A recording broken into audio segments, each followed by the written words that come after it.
Hello and a warm welcome. I am Armin Trost, Professor for Organizational Behavior at the Furtwangen University in Germany, and this is my course on social research methods.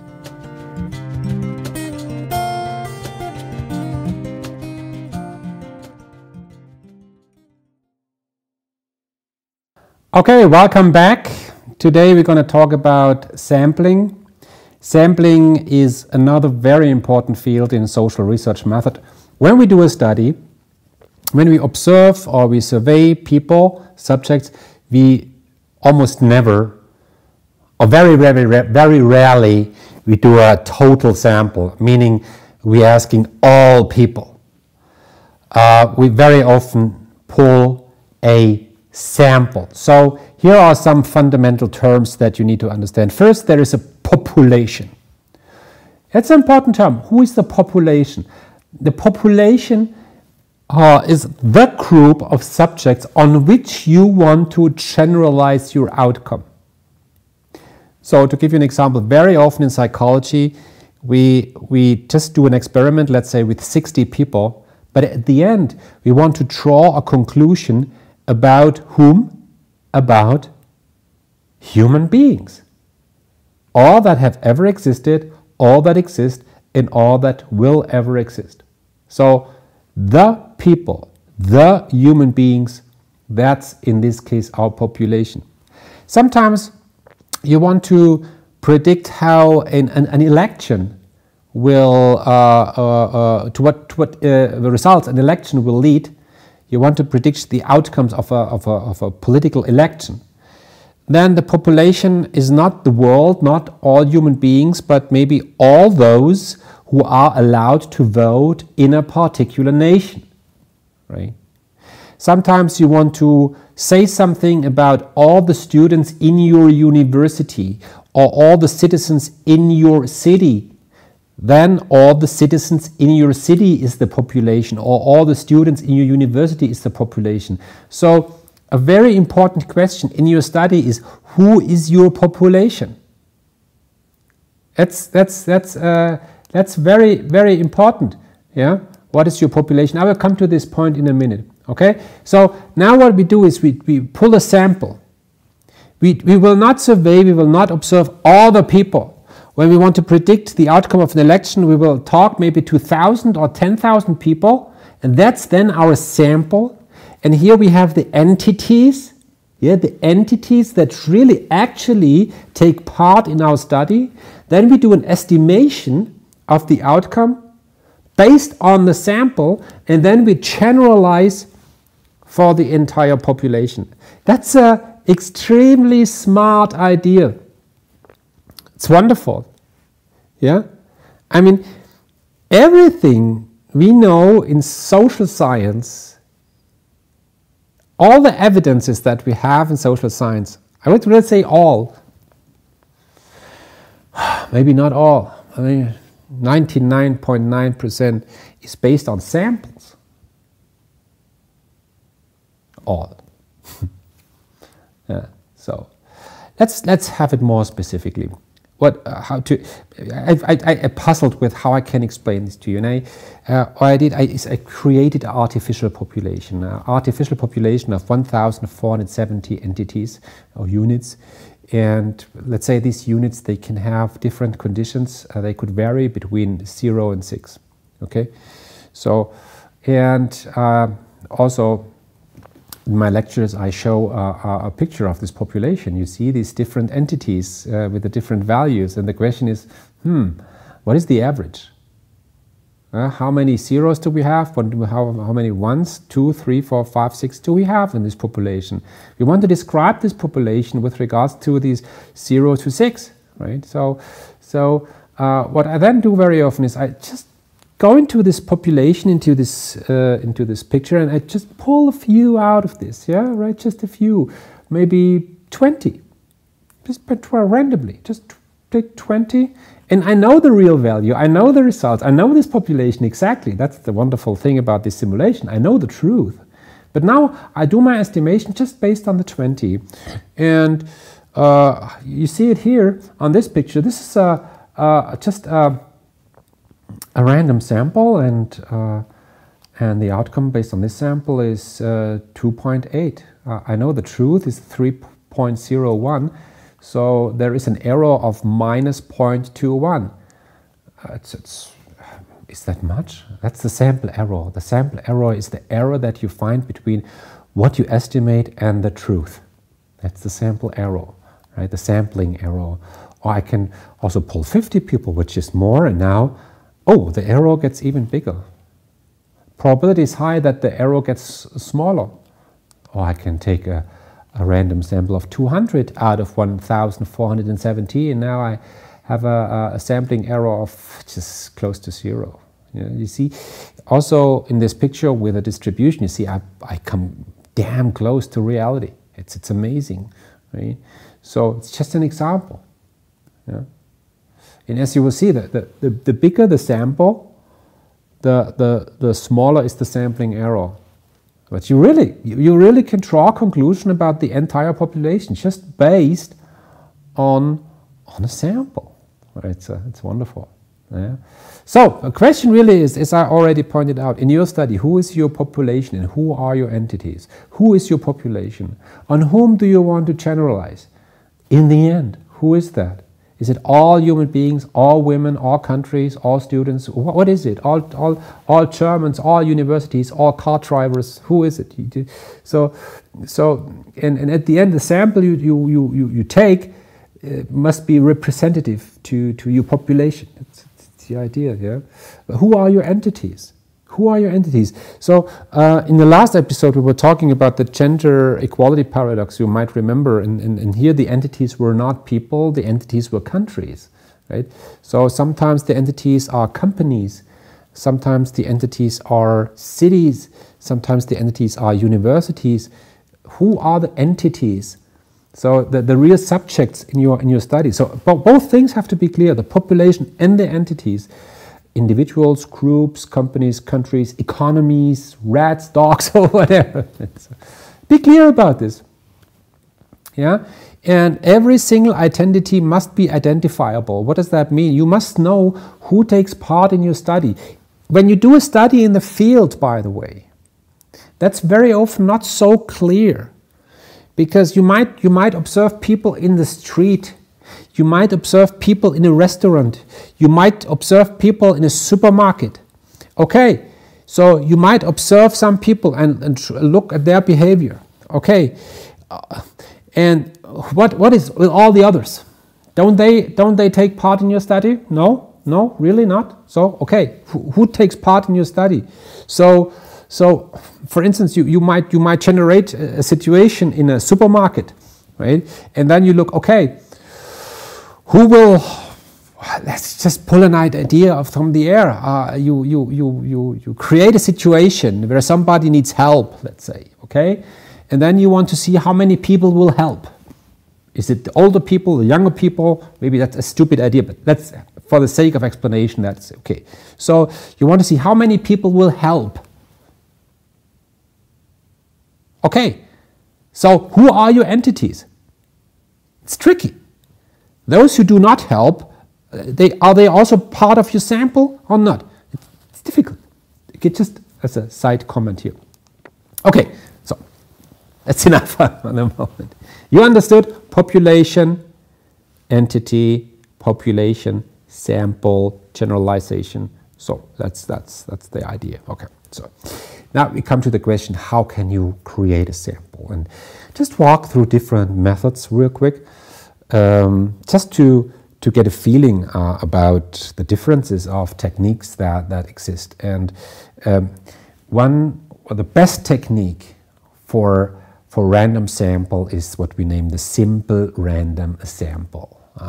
And as I mentioned already earlier, I produced this series in the midst of the Corona crisis now in spring 2020. And so it's wonderful, and it's not wonderful. It's not a wonderful. But what's wonderful is that we pretty much talk much about sampling in the public media, because what we want to know and still do not know is how many people are infected. And the best thing you could do is simply draw a sample in your country or even in the world. Just pull a sample. And then you test these people. And maybe in a country like Germany, it's more than 80 million people. I learned that a sample of 20,000 would be enough. And then we could have a pretty close guess of how many people are infected. Okay, these 20,000 people or 30,000 people, how do you identify these 30,000 people? The best thing you could do is you have a list of all 80 million people, maybe an Excel list or something, and then you sort them randomly, and then you take the upper 20,000. That would be the perfect way. Really random. So this is called a simple random sample. Simple because you simply pick the people randomly. But that technique is not named simple random sample because practically it's so simple. If it would be so simple to pull a random sample in a country, we already would have done that. But it's extremely difficult because nobody has this list of 80 million people. Do we have it maybe somewhere? Okay, maybe. It's very, very hard to be done. Very hard to be done. Very often. Pull a random sample of the world. Who? Is there anywhere a list about all the, I don't know, 8 billion people? Probably not. So what we very often is we use a stratified random sample. What is a stratified random sample? Is you pull a random sample stepwise. So let's assume we really want to pull a sample of students, all the students in your country. So what you might do is you have a list of all the university. Okay, that's doable in a country. You have a list of all the university, might be 200, 300, 6,000 universities, depending on the size of your country. So this list exists. From this list, you pull a random sample of, let's say, 20 universities. Okay, you go to these 20 universities. So you look at, okay, what faculties do we have in these different universities? Okay, that's doable. And then again, in every university, you randomly pull 2 faculties. Okay, so now you have the 2 faculties per university. Now you go into these different faculties and say, okay, we have the first semester, second semester, and so on. Now we pull a random sample of the semesters. And now we have the groups of students. And then from the groups of students, again, we randomly select 10. So in every stepwise step, we pull always randomly. So in the end, what you get is random. This is a practical way of doing this. Or multi-stage cluster sampling. Cluster simply means that, let's say you want to draw a sample in a country from all the citizens. You first define some clusters, what we name. You say, okay, let's have all people here in this region, and in this region, and in this region, and in this region, right? So you pull clusters. So you focus on those and ignore the others, right? And then in these clusters, you again define some clusters. So that sounds, the idea is pretty much the same with the stratified random sample I've just explained, but it's more based on clusters. And there's another smart technique which is in business very relevant. We call it the PPS sample, or PPS stands for probability proportional to size. Probability proportional to size. Which probability? The probability that you are chosen as being part of a sample. So a very nice example is, let's say in your country you want to do a study where companies are the entities. Okay? You want to ask CEOs of different companies in your country. So in your country you have big players. You might have a Google-like company with 10,000s of people, 10,000, 100,000 of people. But you also have the small businesses. You have companies that exist of one person. It's also a company. So your Siemens, yeah, Siemens has more than 400,000 employees. It's a big company, but also this it's a company, one company, and also the Döner shop around next corner here. It's a company, 2 employees, 440,000 employees. So it's a good idea when you do a study about companies where you want to ask the CEOs that the probability that you pull a company is proportional to its size, PPS. Okay? So if you have a company that has, let's say, 10 employees and there is a company that has just 1 employee, the probability that you pull the company with 10 employees is 10 times higher than the probability that you pull the company with 1 employee. Okay? It's just to make sure that the bigger company have a higher probability that they are pulled into the sample. That could make sense. Huh? Very smart idea, I would say. What we very often have in practice, also when students do studies, even in psychology, you know, even when you look at studies done by Nobel Prize laureates like Daniel Kahneman, I mean, they've done studies based on students. Which students? Yeah, the students of the faculty, right? But they are special. I mean, they are Western, they are educated, they are informed, they are rich, they are democratic. Weird. Yeah. Western, educated, informed, rich, and democratic. Yeah, we do a study based on those smart students, yeah, and we generalize on the world, on human beings per se. But we have the sample. Why? Because it's there. You have the students in your classroom, so you don't pull a random sample. This is what we name a convenience sample, or sometimes we also name it an ad hoc sample. We just take those people into our study which are available. That's all. Is that okay? We will see. We'll discuss this in a few minutes. Snowball sampling, also a nice idea. We do this sometimes in social media. So you ask some people to take part in a study, let's say in a survey, and then you ask these people, please share this survey with others, right? And then they again share it with others. So we have an exponential growth of participants in your study. It's very smart because you could reach a lot of people in a short period of time. The problem, though, is that you might end up in a what we name a filter bubble. Yeah, the people that share content are similar to themselves, so might be that your survey is just shared within a closed community which all have the same thinking and the same opinions, and so filter bubbles, echo chamber. This is what you might get then. But okay. Be nice. A very smart way of sampling is what we name quota sampling. That's smart and something that you really should know because it's also very practical and very, very reasonable. Quota sampling. Quota sampling means that it's not a probability sample. So it's not that you do anything randomly. It's that you carefully create your sample. You build it. Right, and there's a nice example that goes back to a man called Gallup. Gallup, I think he was the inventor of this idea. Gallup at his time, I think it was in the 30s, last century, but I'm not so sure. Gallup was the founder also of the Gallup company, a leading firm. That's doing opinion polls and all the like, an American company. And Gallup is the founder, and Gallup is the name of this company. And what he did was amazing at that time. He was a young social scientist, and he was capable of having the most precise prediction of the outcome of political election.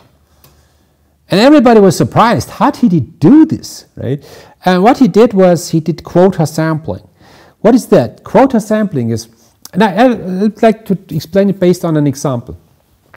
Let's say really you want to predict how people vote on the next election, okay?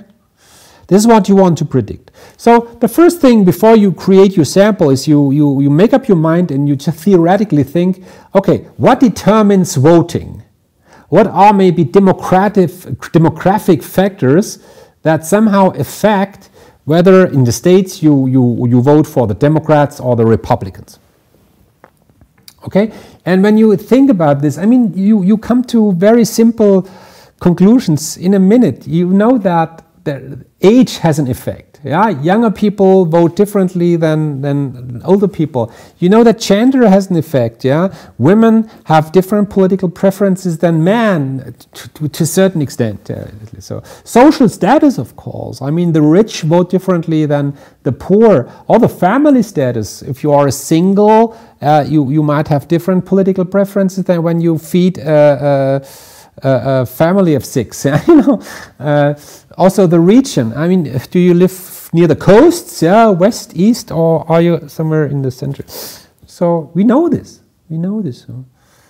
And so different factors have an effect on voting behavior. So if you know this, you can say, okay, let's build a sample that is representative, or we can also say that mirrors, yeah, the structural composition of the population based on those relevant factors. And let's have a simple example here. From what I just said, we can just pull out 2 factors. One might be gender, okay? Male, female, let's put it simple, yeah? Upper class, middle class, lower class, okay? So first we want to figure out, okay, how many people do we have? How many people are male? How many are female? So, and now I guess there are more women than men. But let's put it stereotypic for the moment. Hope that's okay with you. Saying it's 50%, 50%. Okay, half. Okay, and let's assume for the moment that we have 10% in the upper class, 70% of voters are in the middle class, 20% in the lower class. Okay, so and now let's assume we want to have 500 people in our sample. So 500 people. So what we want to do is that these 500 people in their structural composition should be equal to the structural composition in the population. We know that in the population we have 50% men, 50% women. Okay, so let's have also 50% men, 50% women in our sample of the 500. So that's simple math. 250 men, 250 women. Okay, let's make sure that this is the case. And the same is what we do with the classes. So let's have 10%. So 50 people are from the upper class, 350 people, 70% in the middle class, and in the lower class, 20%, 100 people. Okay, 50 people in the upper class, half women, half men, means 25 male, 25 men in the upper class. And we just make it sure that our sample is combined in that particular way. Really, I mean, you can apply this for your stuff. When you want to do a little study about your university, yeah, you say, okay, I mean, whatever you want to measure, there might be a difference between the engineering students and the social science students and the students of whatever. So, and you want to draw a conclusion about those students of your university, make sure that, so first you have a look, okay, how many students do we have in these different faculties? And then in the end, make sure that in your sample, this structural composition is somehow mirrored. The same you can do with male students, female students, yeah. So you just mirror the population in your sample. That's a cool idea. So as you see, this is not about probability, it's not about randomly pull people, you combine these things. Okay. Now when it comes to sample, the question always that always comes up is the question of how big must the sample be? Yeah. As I told you, the higher the bigger the absolute sample is, the lower is the sampling error. That's the fundamental idea. Better have a big sample than a small sample. Okay? I mean, that's clear. Okay?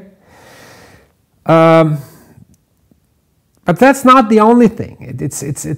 By the way, it's not important how big your population is. That's an interesting point. Whether your population are 8 billion or 8 million, that is not the point here, really, okay? That's not the point, okay? What's the point is the distribution, yeah? So if how heterogeneous is the parameter, the variable you want to estimate, yeah? If the heterogeneity is high, then your sampling error is bigger, okay? Okay, that's also clear. We know in social science, in statistics, there are some statistical measures based on which you can calculate your sample size so that you can minimize the probability of your sampling error to a appropriate level. There are statistical techniques. Now, I tell you a little secret, and I should not do that as a university teacher. In practice, you rarely do this. No. Really, you should, but depending on the purpose of your study, depending on the relevance of your study. If you have a huge budget, okay, you calculate how big must your sample size be. But in a practical study, in an organization maybe, yeah, you rarely do this statistical exercise. It's very often based on gut feeling. Okay, how big should the sample be? 50 could be okay. No, 100 sounds better. Yeah, 100. 100 should be okay. It feels good. I must admit that when students ask me, Professor, how big must my sample be? I don't know, 50? 50, is that doable? Okay. So it's very often a question of what is doable. It's a matter of resources very often. Yeah. Okay. Very often it's not just the case how big your sample is. The question is who in your sample will respond to your study? Yeah, that's very often the bigger issue. Yeah, who will respond in your study? So the non-response, it's sometimes much more critical. Yeah, than how big your sample is in the first place. Let's assume that you do a kind of survey. So I give you a little example on this. Let's assume you want to run a study that measures people's happiness in their romantic relation. Okay, let's have this stupid simple example. Okay, you want to know how happy are people in their romantic relation, and you go for a snowball sample on social media. So you create your questionnaire and you share the link on social media and you ask respondents to share the link too, so that you reach as much people as possible. Okay. Now we know that there is a relation between happiness in a romantic relation and the activity on social media. We know that the more happy you are in a romantic relation, the less active you are on social media. So people who are very happy in their romantic relation, they will show a lower willingness to respond in your study or to share your study. And we also know that very often singles know singles. Married people know married people. So there's another effect here. So as a consequence, at the end, if this is all true, you will mainly reach people who are unhappy, in bracket, who are active on social media. And as a consequence, you completely underestimate people's happiness. Just because you don't reach the happy ones. The most stupid example for non-response is when you do a survey. That's a very stupid example, but it's still nice. You do a survey about willingness to respond to a survey. Yeah? You ask the question, would you be willing to respond to a survey, yes or no? I mean, those who are not willing to respond to surveys will not even respond to that one. So only those respond who are actually willing to respond to survey. So you completely overestimate the willingness to respond. So you got this example. You got that entire thing, right? So what you do is the following, and I would like to share this with you based on an example. Okay, now let's talk about sampling effects. It's very, very important. Now things turn a little bit more intellectual. Let's talk about sampling effects. In early days in the United States, election forecasts have been done based on calling people on the phone. Can you imagine this? So you have the telephone book, this thick books at that time, and you say, okay, go through the telephone book, and somebody had to say stop. Stop. Okay, here, John Smith. Let's call it John Smith. John Smith. Hello, Mr. Smith. Here is Gallup. Well, no, not Gallup. Another institute. And then John Smith is asked, okay, whom will you vote for? Democrats or Republicans? Okay, get response, next one. So that was maybe in the 30s. Now, what you need to know is at that time, not everybody had a phone. You only could reach those who have a phone. Does that matter? It's not representative, right? Not at all. But at this point of time, that does not matter. I mean, very often subjects in psychological studies were by far from being representative for human beings. I mean, let's think of Skinner. I mean, he has done, or in the behaviorists in total, they have done studies mostly based on rats. Rats are not human beings, really not. Did not matter so much, yeah. For some reasons, I don't want to go into this now. But we realized for the moment, okay, in this study, the election forecast, you could only reach those who have a phone. But now here comes. There might be a relationship between whether or not you have a phone and for whom you're going to vote. Why? Because who has a phone? Well, the rich one, right? Is it that the rich people vote differently than the poor people? Yes. Okay, now here's the problem. Okay, now here's the problem. The only people you reach are the rich one. So your result will not be representative. Absolutely not. Why? Because there is a relation between having a phone or not and for whom you vote.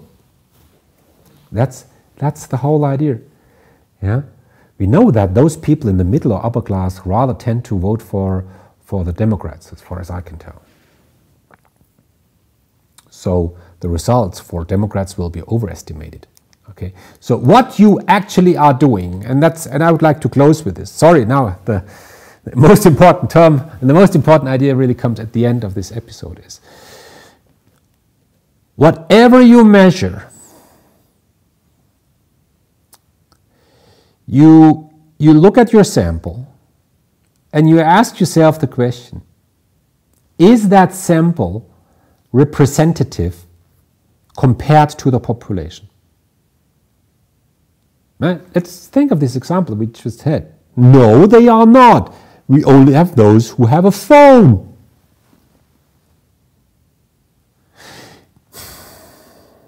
You do a study, you do a poll, you do a survey, and you go out on the street on a Wednesday afternoon at 3 p.m. and you ask random people on the street, okay, whom do you meet on the street at 3 p.m. on a regular Wednesday? People who do not work at that time. Okay, right, because otherwise they would not be on the street. So they are not representative. Okay, so that's something you really have to keep in mind. Okay, in my study I only have rats. Are rats human beings? No. Okay, how does your sample differ from the population? That's the first question. And then when you say, yes, they differ, and they always differ, almost always, then you think, how do they differ? Towards which categories, variables, how do they differ from my population? So you think of these categories based on which your sample differs from the population. And now comes the next question. Do those categories somehow relate to what you want to measure? If that's the case, then you have a problem. Like we have done in our example just now. Said, okay, these people we reach, it's only those who have a phone. Okay, got it. Does having a phone relate to what we want to measure, voting behavior? Yes. Okay, now we have a problem. And now we have to think about, okay, what will be the effects then? Yeah. So this is something that you need to keep in mind. So not only with your own study, but maybe also with all those studies that you read. You carefully look at the study report and think, okay, who was the sample in that study? Does that sample differ in certain categories from the population? Yes, it does. We're only students, we're only Western students, Western educated, informed, rich and democratic. Okay, the fact that this is the case, does that relate to what this study measured? Yes, it does, probably, just based on my assumption. Okay, so we cannot generalize the outcomes to the population. Okay, now here's an important term at the end of this episode. Whether or not we can generalize something to the population, that is something that we name external validity. Okay, so in the last episode we were talking about internal validity. This is external validity. To what extent can we really generalize our outcomes based on a sample to the entire population? And that's the golden question whenever it comes to sampling. Okay? So let's leave it to this. And next time we're going to start with some statistics. Look forward to it. Okay. Thanks for watching. Thanks for listening. And see you next time.